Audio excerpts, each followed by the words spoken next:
on va s'intéresser à la Côte d'Ivoire qui a mal dormi hier. Un mastodonte, le Sphinx comme on l'appelait, passe donc de vie à trépas. Oui, absolument. Il y en a qui l'appellent le chantre de l'ivoirité, d'autres l'éternel Machiavel.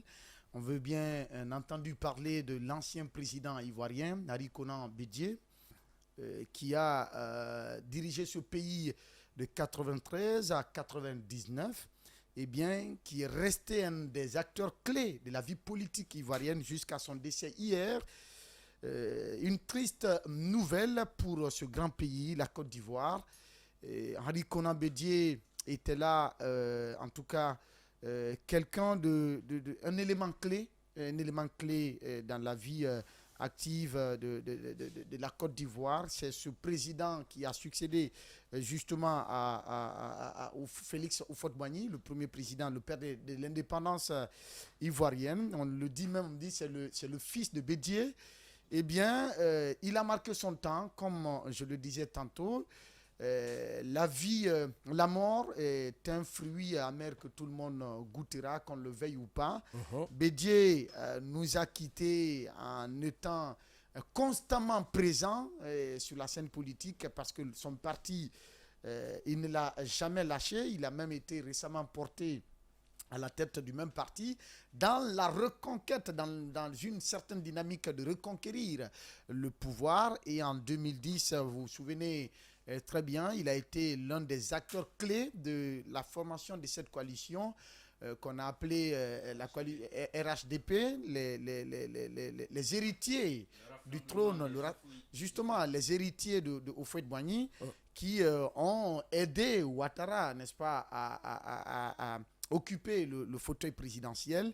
Et là, même si par moment cette coalition a traversé, en tout cas, a connu un certain moment de traversée de désert, et tout n'a pas été rose, et parce que l'autre fait, au-delà de tout ce que l'homme a apporté à son pays en termes de bilan durant, n'est-ce pas, sous son magistère, il y a aussi cet autre élément, n'est-ce pas, qui a été à la base de plusieurs mouvements sociaux, la question de l'ivoirité. Ça, il faut qu'on le dise.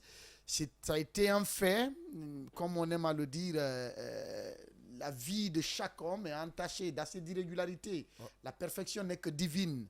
Et cette politique à vouloir faire de la Côte d'Ivoire ou à vouloir donner la Côte d'Ivoire aux Ivoiriens a eu à créer, n'est-ce pas? On n'a pas pensé aux conséquences que cela pouvait engendrer.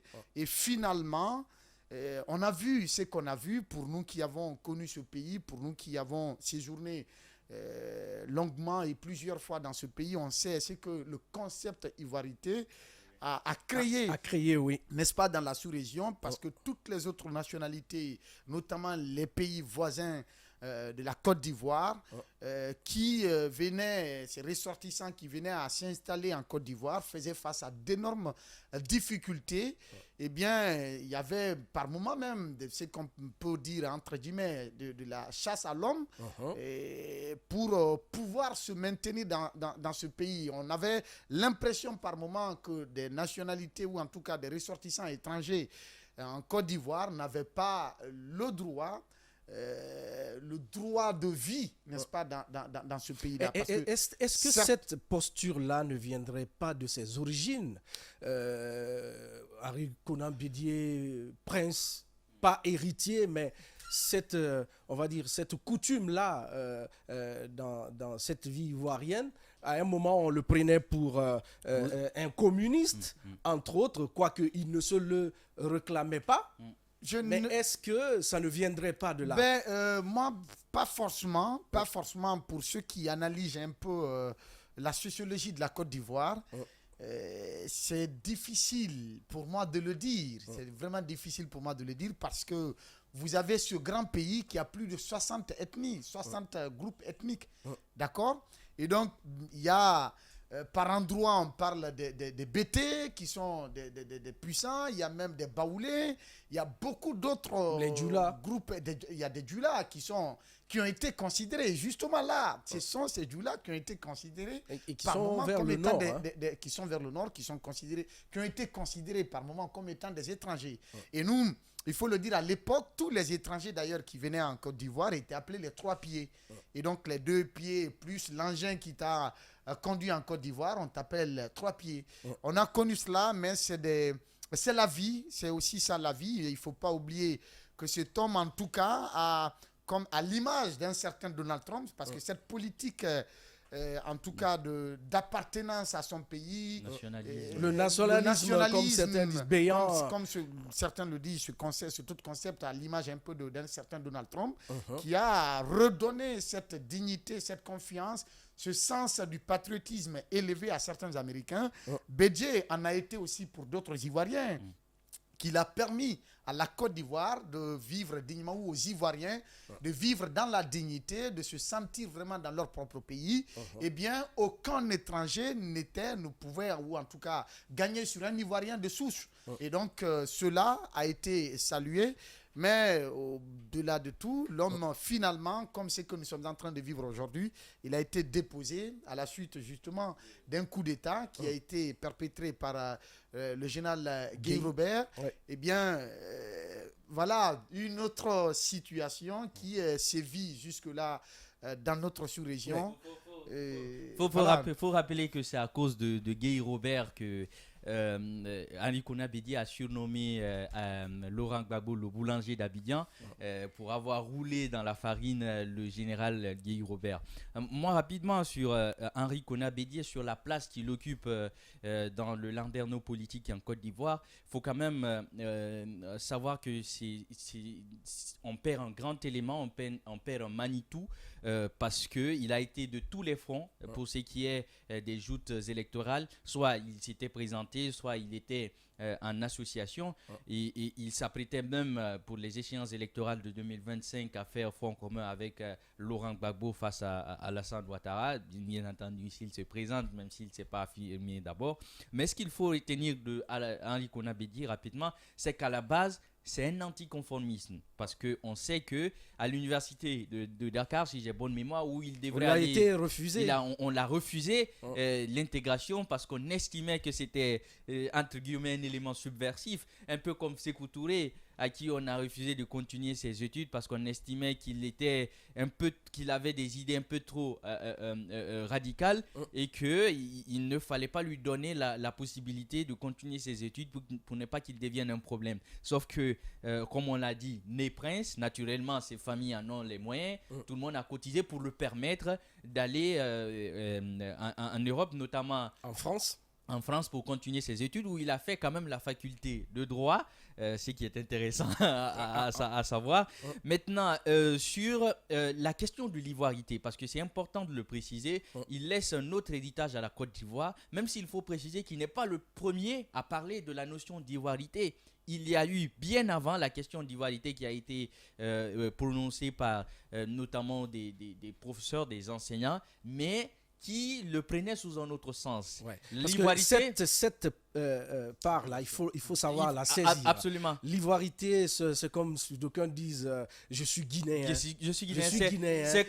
C'est dans quelle optique on le dit? C'est comme le versant ivoirien de la négritude, en fait. La négritude, c'est le fait de dire je suis fier d'être noir, je suis fier de mes origines. Donc, à qui veut l'entendre, je suis fier d'avoir un nez, voilà, l'expression de sa dignité. Je suis fier d'avoir un nez épaté. Maintenant, le problème, c'est lorsqu'on le retourne pour des fins politiques. Pour des fins politiques, parce que Alassane Ouattara, qui est aussi, il faut le souligner, un des poulains de Félix Houphouët-Boigny pour avoir été longtemps son premier ministre, et le fait qu'il soit, parce que dans l'un même de ses discours, dans même l'un des livres, des entretiens qui ont été faits avec Alassane Ouattara, il a affirmé que on lui dénie le fait de l'ivoirité, c'est le fait d'être musulman et de venir du Nord. Donc ça voudrait dire que c'est un terme qui a créé assez de scission dans ce pays-là, puisque le FPI va même s'en approprier pour éliminer un certain nombre de candidats. Mais toujours est-il qu'il est important... PDCI le PDCI, toujours le FPI aussi de Laurent Gbagbo, toujours est-il qu'il faut quand même s'estimer heureux de voir ce pays sortir de toute cette guéguerre. C'est vrai que tout n'a pas été pensé, mais c'est quand même un pays où il fait bon vivre, en tout cas de ce qu'on nous montre de l'extérieur. Je n'y suis pas allé pour l'instant, mais je pense que le premier... Et pourtant, à Zéré Corée, tu n'étais pas loin. Oui, mais naturellement. Mais le premier pays que j'aimerais visiter, en dehors de la Guinée, ce serait bien la Côte d'Ivoire. Merci beaucoup, Félix. Alors, à vous également, les années 60 considérées comme les années d'indépendance en Afrique, 90, les années 90, et aussi l'avènement de la démocratie en Afrique. 3 ans après, il est porté à la tête de ce pays prometteur de référence dans l'espace ouest africain. Qu'est-ce que cela a bien lui coûté pendant sa mandature en tant que président, et qu'en 99, ce pays connaisse pour la première fois un coup d'État? Ouais, ça pèse dans la balance, c'est important.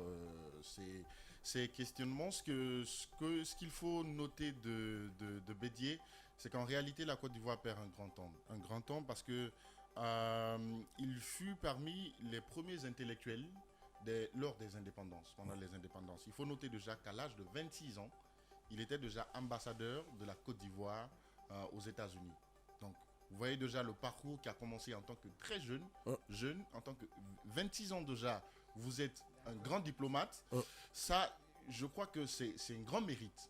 C'est un grand mérite déjà parce que... C'est à l'image d'un certain Nawadame ici. Il faut aussi dire qu'ils n'étaient pas beaucoup. Non, mais c'est ce que je dis. Ils n'étaient pas beaucoup dans le genre. Oui, mais Emmanuel, ce qu'il dit est important parce que vous l'avez rappelé vous-même en ce qui concerne son enfance. C'est quand même quelqu'un qui est né avec... qui a commencé l'activisme bientôt. Non, je veux dire avec la cuillère en or dans la bouche. Absolument. Et dont on a tout fait pour qu'il réussisse une éducation, une instruction. Voilà. Tout a été fait pour qu'il accède. Je suis d'accord. J'ai aussi l'impression, quand il connaît Bédié de toute sa vie, il excelle dans le fait de bien commencer les choses et de ne pas les terminer bien. Vous savez, quand il était ministre de l'économie et des finances sous Alassane Ouattara, plutôt Houphouët-Boigny, il réalise des projets assez intéressant, notamment sur la question des productions industrielles, le cacao. En tout cas, c'est une période où la Côte d'Ivoire est vraiment dans les grâces de toute sa richesse, mais malheureusement, à cause de quelques petites bisbilles, il est débarqué du gouvernement par le vieux, parce que le vieux, à l'époque, dès que vous devenez très encombrant, il vous amène à... Je le disais donc, il a eu une belle carrière, même si c'est jancé de tumultude. Là, il faut le reconnaître, aucune œuvre humaine n'est parfaite. Je le disais donc, il figure parmi les premiers intellectuels déjà de l'indépendance, parce qu'en réalité, en 61 déjà, il a été nommé en tant qu'ambassadeur de la Côte d'Ivoire aux États-Unis. Né au bon moment, au bon endroit. Et il profite de la situation, c'est très important, parce qu'en réalité, vous pouvez donner tout l'or du monde à un individu s'il n'a pas la volonté de réussir. Je crois qu'il lui est difficile d'avoir cette carrière qu'a eu Henri Konan Bédié. Donc, à partir de là déjà, c'est parti pour une belle carrière. Après, il revient, je crois, en 68 en tant que ministre de l'économie et des finances, puis président de l'Assemblée nationale, et puis enfin président de la République de la Côte d'Ivoire. Je crois qu'il a eu une belle carrière. On ne peut pas souhaiter mieux. Le président qui a eu moins de temps à la tête de ce pays. 93, 99. 5 ans, je crois, à la tête de ce pays. Mais voilà voilà un anticonformiste, voilà quelqu'un qui a impacté le pays politiquement, mais qui, de par sa manière, a pu quand même apporter quelque chose, parce qu'il faut le rappeler, à la prise, donc, à l'époque des indépendances, il n'y avait pas assez d'intellectuels, comme Emma le disait, mais la plupart de ces jeunes, fraîchement sortis de ces institutions d'enseignement supérieur, se sont attelés au développement donc, de l'Afrique. C'était pas facile, c'était compliqué. Il a tenu jusqu'en 93 où il prend le pouvoir, et vous le dites. En 90 déjà, l'Afrique connaît la démocratie et il fut parmi les premiers présidents démocratiquement qui accèdent donc au pouvoir et qui doit le gérer. Et il ne faut pas oublier, il faisait partie de la même équipe qu'Alpha Condé dans FEANF. Ouais. Il a fait partie. Donc, il tente donc en 93 de diriger le pays jusqu'en 95 avec beaucoup de difficultés. Finalement, il est débarqué par un putsch et il ne s'est pas arrêté là. Il a continué à faire de la politique. Et il y a certains témoignages qu'on a pu suivre à travers d'autres radios qui disaient que même hier, la journée, en matinée plus tôt, il échangeait avec certains cadres du PDCI sur les prochaines élections.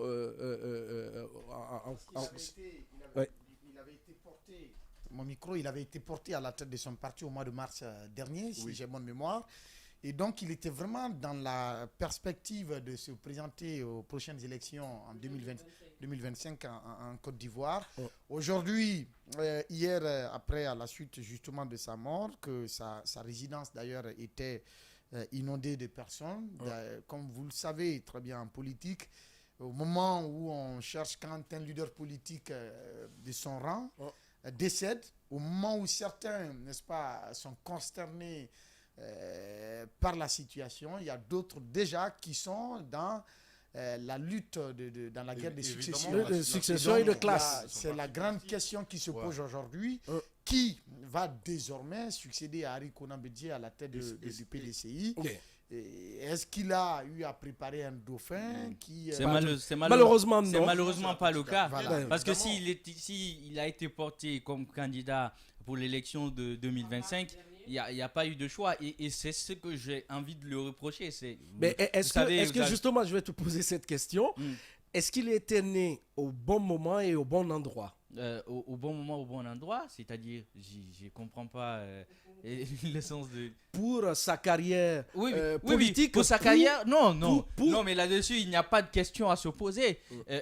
On lui a tendu une perche et il l'a saisie. Est-ce que tout a été, pour être compris, est-ce que tout a été fait pour qu'il arrive là où il en est arrivé?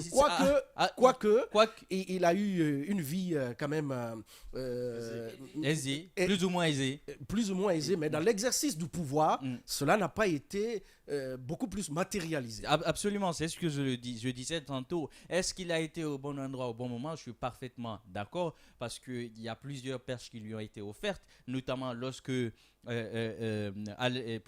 Félix Houphouët-Boigny, parce que quand il décide de le nommer à la tête du ministère de l'économie, il lui dit, parce que c'est inscrit dans les entretiens de Henri Konan Bédié, un livre qui lui a été dédié, Les chemins de ma vie, il dit, on m'a tellement parlé de bien de vous, je ne vous connais pas, mais j'ai décidé de vous nommer. Donc ça veut dire que c'est un monsieur qui a, à qui les portes ont été ouvertes sans grands efforts. Est-ce que c'était fait au hasard qu'il soit à la tête de l'Assemblée? Puisque selon la constitution ivoirienne, le président de l'Assemblée, de facto, venait juste après le décès du président en exercice. Absolument, c'est vrai. Je conviens avec vous que c'est quand même un intellectuel qui a pu apporter grand-chose à la Côte d'Ivoire. Il a pu, de ses talents et de ses compétences, ici à certains niveaux, mais il faut aussi savoir qu'il a été bénéficiaire d'un certain lobby, bénéficiaire d'une certaine attention, surtout qu'il est considéré comme l'un des fils préférés du vieux Félix Houphouët-Boigny. Mais moi, ce que je voudrais exercice du pouvoir. Exercice du pouvoir. Donc, moi, ce que je voudrais dire ce matin-là, c'est la question de la postérité.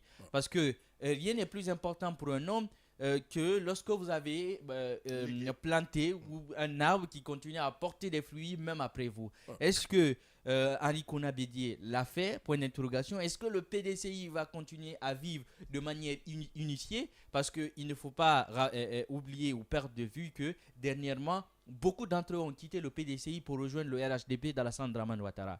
Donc bien avant même leur congrès qui s'est tenu le 30 mars 2023. Donc là, il y a problème. Le second, c'est la question de la succession. Vous avez Kouadio Konan Bertin qui avait voulu un temps soit peu, mais dont l'herbe a été coupée sous le pied. Il y a Jean-Louis Billon qui a simplement courbé les chines. Il y a bien d'autres. Il y a le certain Tidiane j'oublie son nom de famille, qui a été cadre, je crois, à la FMI ou quelque chose comme ça, le jeune Tidjane qui est assez intéressant, mais à qui on n'a pas aussi laissé de la place. Parce qu'à un moment donné, on se disait, bon, les Kouadio Kona Bertin, ils sont là il y a longtemps, mais le Tidjane incarnait une certaine révolution, une certaine jeunesse, mais malheureusement, même lui n'a pas pu se faire une place. Donc, ce qu'il faut craindre, c'est que la guerre de succession ne s'empare du PDCI et que ça soit un boulevard. Alors, Babila. C'est que ça change. Moi, je voudrais juste terminer.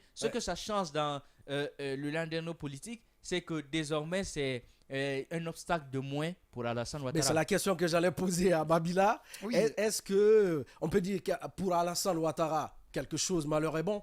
Ah oui, absolument. Ça, il faut le dire en politique, c'est tout naturellement un chemin, en tout cas, déblayé pour le parti de Ouattara.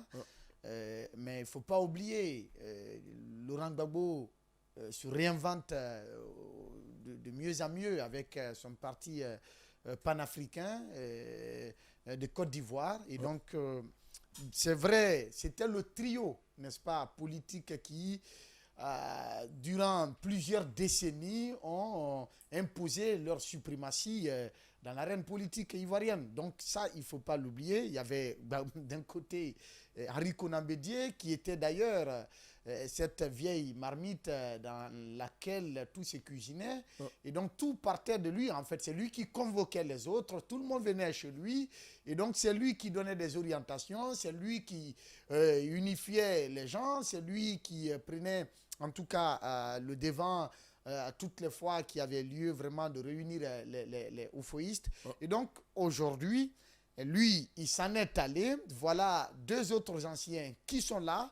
Il y a Ouattara d'un côté, il y a Gbagbo de l'autre côté, bien que d'autres politiques de la nouvelle génération soient dans la conquête ou dans la perspective aussi de se mesurer à ces deux grands poids lourds. Je veux bien entendu parler de l'ancien Premier ministre,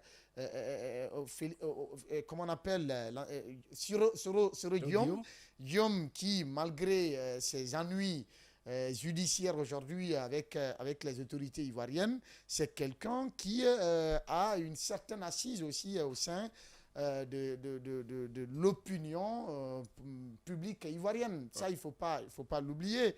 Soro, aujourd'hui, c'est un potentiel adversaire au-delà de tout ce qu'on peut dire de Gbagbo et de tout son parcours et de tout ce qui est en train de se passer. N'oubliez pas aussi le co-accusé de Gbagbo qui était à La Haye, l'ancien ministre de la Jeunesse, qui est revenu récemment, je ne me rappelle pas de son nom, Blé Goudé, voilà, merci de m'avoir rappelé. Blé Goudé, lui aussi, est là et il est en train il n'a pas encore défini sa position. Oui, mais il est en train, on le sait aujourd'hui, dans l'ombre, il est en train de mener quelques activités non encore officielles. Non encore officielles, mais Blé Goudé, de par ses sorties médiatiques, de par ses rassemblements, de par ses consultations qu'il est en train de mener au sein de la population, on sent cette envie qui naît de jour en jour, qui grandit, bien entendu, quant à sa volonté de briguer, ou en tout cas de tenter. Est-ce que quelque part, Ouattara, pour lui, en ce qui le concerne, il a fini... Bon, enfin, Dieu a décidé que...